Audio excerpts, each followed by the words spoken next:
Howdy, ladies and gentlemen. Today's video will be covering Halloween. Wait, did I miss it? Dang it. Well, the show must go on, so please enjoy. Ba-dum-bum-bum-bum. The history of Halloween can be traced back to the ancient Celtic festival called Samhain, whatever, in what is now Ireland, the UK, and northern France. This day marked the end of summer and the harvest and the beginning of the dark, cold winter, a time of the year that was often associated with death. By 43 AD or CE, the Roman Empire had conquered the majority of Celtic territory, and in the course of the 400 years that they had ruled the Celtic lands, two festivals of Roman origin were combined with the traditional Celtic celebration of Samhain. I guess that's how it's pronounced. Flash forward like 600 years, and on May 13th, 609 AD, Pope Boniface, had to look up that pronunciation, the fourth of the Catholic Church dedicated the Pantheon in Rome.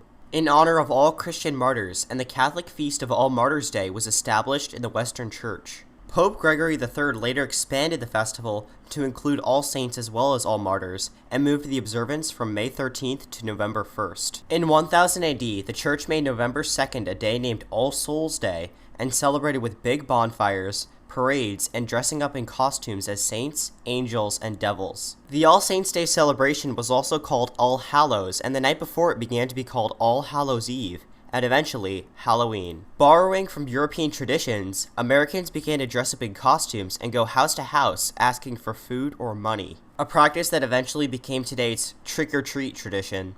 Well, that just about does it for the history. Let's go on for some fascinating factoids. Number 1. 1/4 of all candy sold annually in the US is purchased for Halloween. This is insane, but I guess it makes sense if you think about it, with how much candy is purchased around this time of the year. Number 2.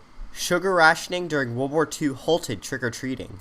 It took a world war causing over 85 million deaths to stop this delicious season. Number 3. Halloween is the second largest commercial holiday in the country. The United States of America, of course. It comes after only Christmas, so I guess those bags of candy and costumes really do add up.